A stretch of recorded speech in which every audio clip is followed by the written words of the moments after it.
Revista amiga de Lulinha diz que Lula lhe ofereceu cargo no governo.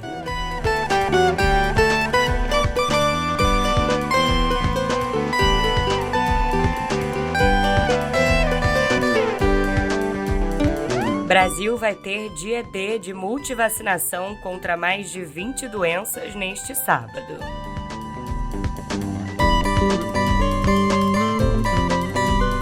E o filme A Odisseia, de Christopher Nolan, aumenta o interesse do público por cultura clássica.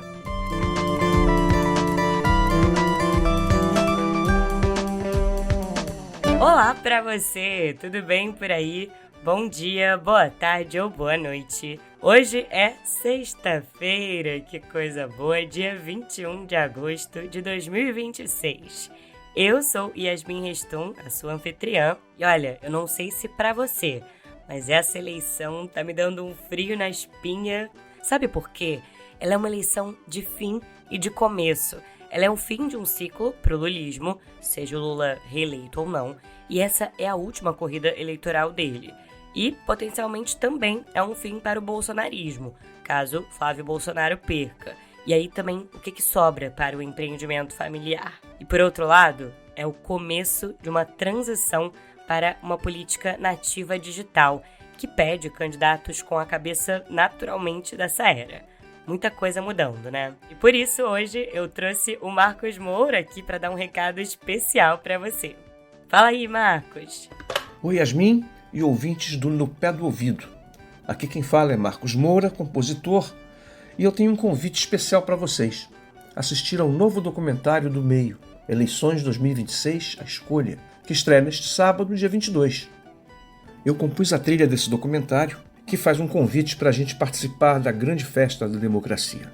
Então eu procurei trazer um pouco dessa alegria para a música. É só que a gente sabe dos tempos que estamos vivendo, né? Então, no meio dessa festa, também vão aparecer pinceladas de tensão, de suspense e, é claro, né, de esperança. Foi muito interessante buscar musicalmente esse equilíbrio, né, porque uma eleição tem justamente tudo isso. A expectativa, incerteza, emoção e a possibilidade de escolher caminhos, né? Então espero que vocês curtam o documentário e a trilha também. Fiquem até o final desse episódio, porque tem uma surpresa que eu preparei especialmente para vocês. Olha só, muito bem, recado dado, bora que eu já tô aqui no estúdio com meu café quentinho sem açúcar, mais do que pronta para te contar tudo que você precisa saber para ficar mais bem informado. Agora, no pé do ouvido. Se move!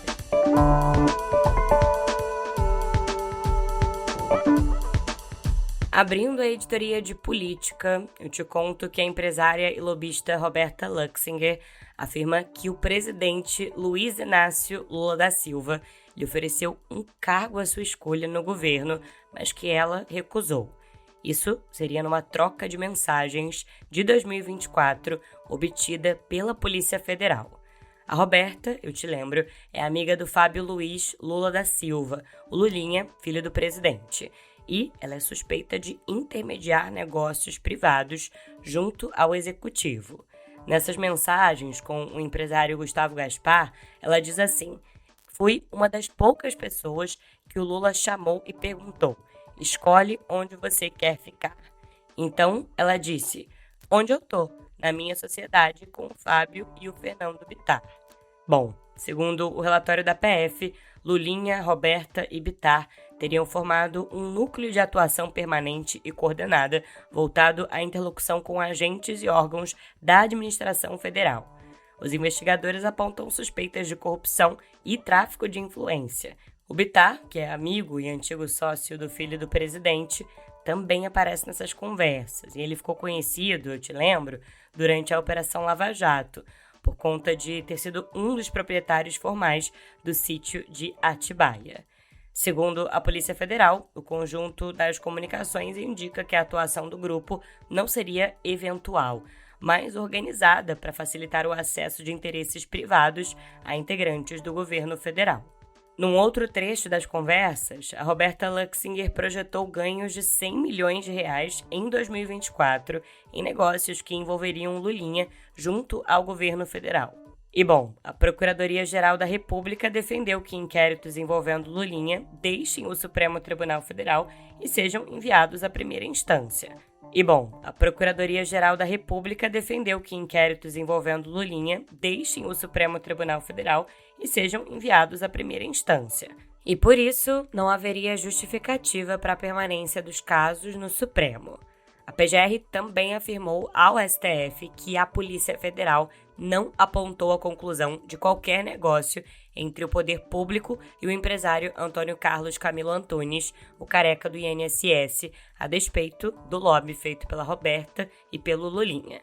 Apesar disso, o ministro André Mendonça já sinalizou a interlocutores que pretende rejeitar o pedido da PGR para enviar à primeira instância esse inquérito do Lulinha por suspeitas de tráfico de influência no governo federal.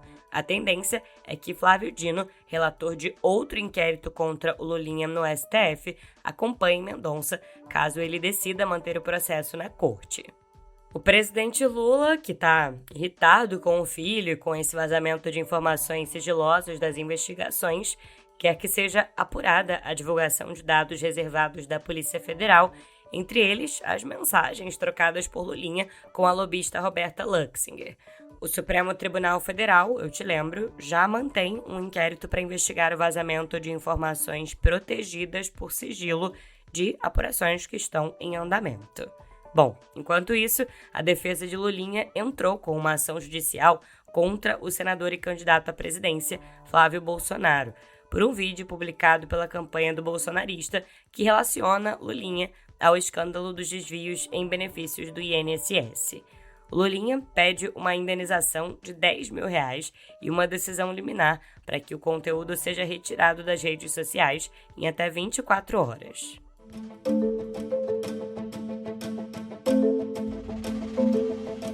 Por outro lado, o candidato à presidência Flávio Bolsonaro, do PL, afirmou que vê com nojo a atuação do STF e disse que uma eventual reeleição do presidente Lula permitiria ao petista indicar mais 4 ministros para a corte.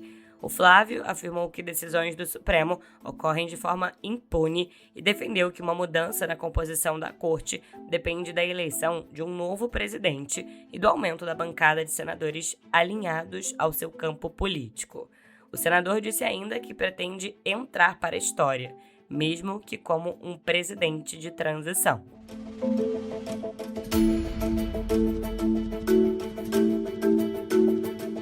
E ainda falando de Flávio Bolsonaro, o ministro do Tribunal Superior Eleitoral, André Mendonça, determinou a retirada de um vídeo produzido com inteligência artificial que mostra Flávio Bolsonaro ao lado do ex-banqueiro Daniel Vorcaro. Numa decisão liminar, o Mendonça considerou que essa publicação viola as regras eleitorais que proíbem o uso de deepfakes para criar situações fictícias envolvendo candidatos.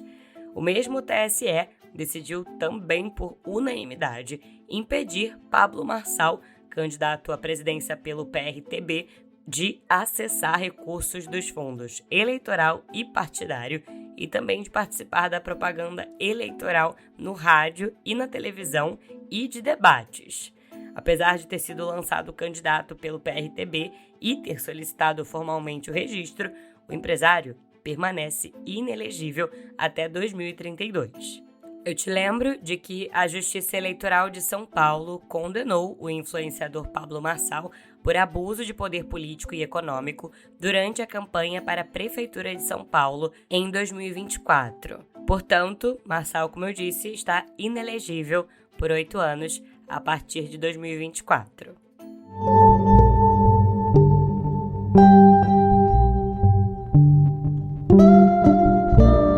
No cenário internacional, eu te conto que Itamar Ben-Gvir, que é ministro da Segurança Nacional de Israel, ele divulgou um vídeo mostrando a construção de uma instalação destinada à execução por enforcamento de palestinos condenados por crimes de terrorismo. Segundo o ministro, esse complexo terá ainda espaços reservados para que familiares de vítimas possam assistir a essas execuções. A construção ocorre depois de Israel aprovar neste ano uma legislação que estabelece a pena de morte para determinados crimes de terrorismo. A legislação tem sido alvo de críticas por atingir, na prática, apenas palestinos submetidos ao sistema de justiça militar, enquanto extremistas judeus acusados de crimes semelhantes não ficam sujeitos às mesmas regras.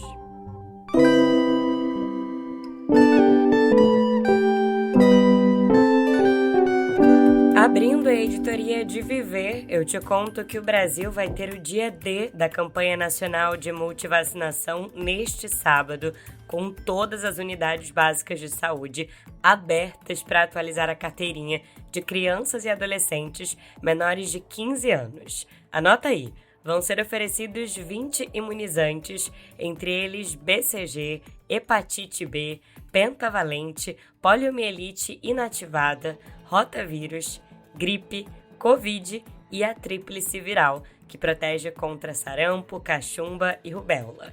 Para se vacinar, é preciso levar um documento com foto e, se possível, a caderneta de vacinação.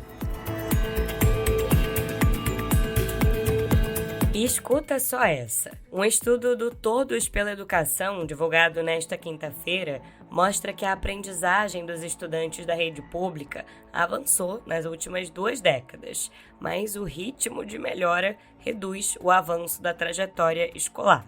Analisando os resultados do Sistema de Avaliação da Educação Básica em Língua Portuguesa e Matemática entre 2005 e 2025, esse levantamento aponta um progresso maior no 5º ano do ensino fundamental, onde a aprendizagem adequada praticamente triplicou em língua portuguesa e aumentou mais de 3 vezes em matemática ao longo de 20 anos. Agora, alunos do 9º ano apresentam melhora, mas num ritmo menor, enquanto o cenário mais preocupante aparece no ensino médio. Na China, um tribunal condenou um empresário à prisão perpétua e também ele teve a perda de todos os seus bens pessoais depois da sua empresa ter quase colapsado o sistema financeiro chinês e ter criado uma crise imobiliária. Rui Ka-yan, fundador da incorporadora Evergrande, cometeu fraude financeira em larga escala entre os anos de 2016 e 2021, segundo o Tribunal Popular Intermediário de Shenzhen. Entre os crimes estão desvio de fundos e apropriação indevida de depósitos públicos.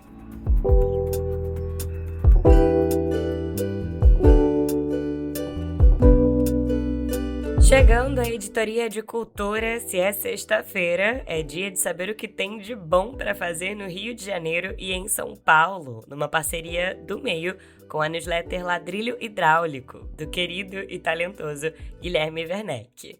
E bom, uma das vozes modernizadoras do fado, a Carminho, volta ao Brasil para a turnê do seu 7º disco, de nome Eu Vou Morrer de Amor ou Resistir, com o show hoje no Vivo Rio. Agora, no Teatro Total Energies, estreia Fim de Partida, peça do Samuel Beckett com o Marco Nanini no elenco.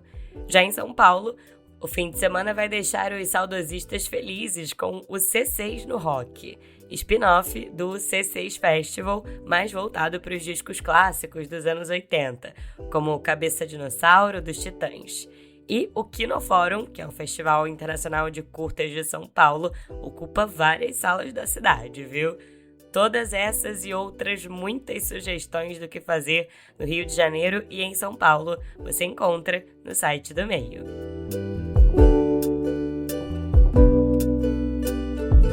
E escuta só, o sucesso de bilheteria do novo longa de Christopher Nolan, de nome A Odisseia, está despertando o interesse do público pela cultura clássica. Nos últimos 30 dias, as buscas no Google por personagens como Calypso, Circe e Odisseu chegaram a mais de 3.000%, enquanto a procura por Odisseia aumentou 14 vezes no Spotify desde o lançamento do filme. Um levantamento da Nielsen IQ Book Data mostra que tem 33 edições da Odisseia no mercado, entre traduções do texto original e adaptações, sendo que as vendas desses exemplares saltaram mais de 50% este ano, quando comparadas ao mesmo período de 2025. Só na semana de estreia do longa, as vendas aumentaram mais de 50% em comparação com os 7 dias anteriores.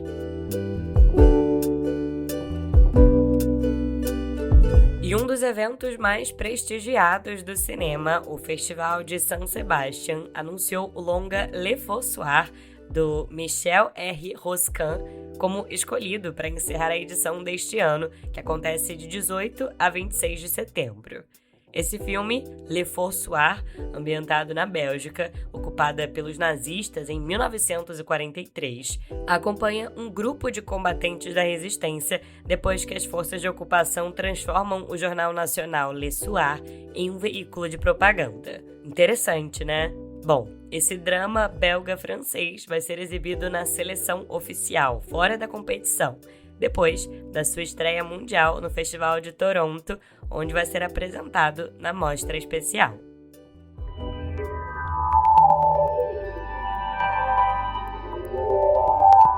Chegando à editoria de Cotidiano Digital, eu te conto que os operadores de cinema no Reino Unido passaram a proibir ou restringir o uso de óculos inteligentes com câmeras nas salas, incluindo os modelos com inteligência artificial da Meta.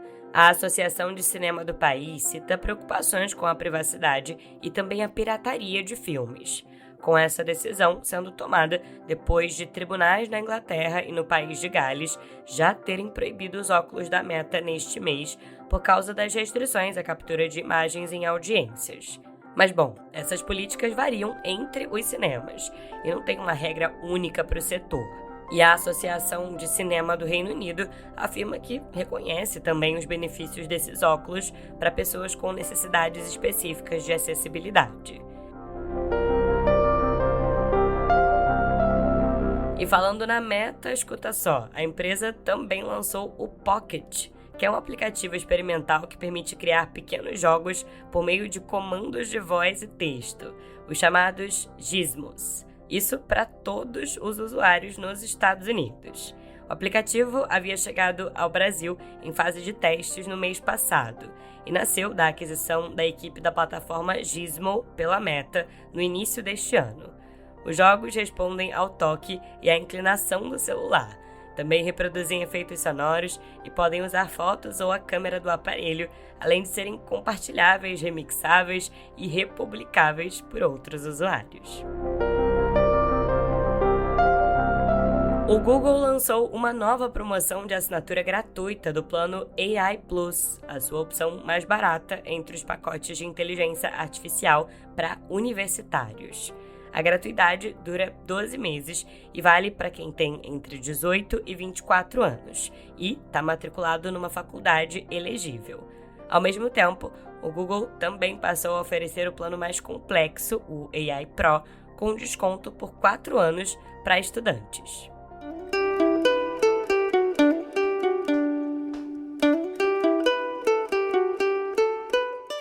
E vamos chegando ao final de mais um episódio. Queria agradecer e muito pela sua companhia e preciso agradecer também aos colegas aqui da redação do Meio que fazem esse podcast ser o seu melhor companheiro diário de notícias.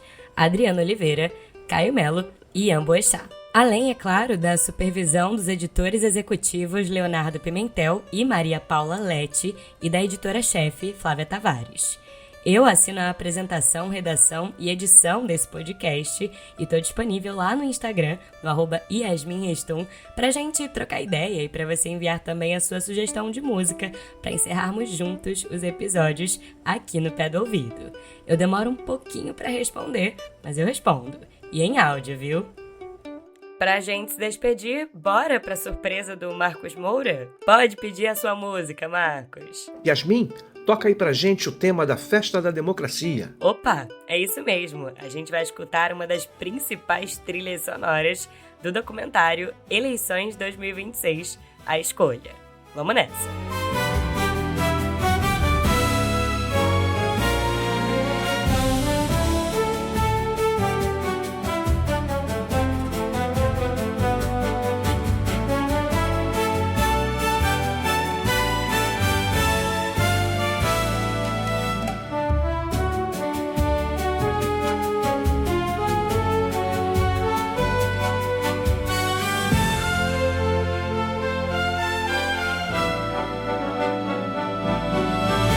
Um excelente final de semana para você. Segunda-feira tem mais notícias no pé do ouvido. Beijo, fui!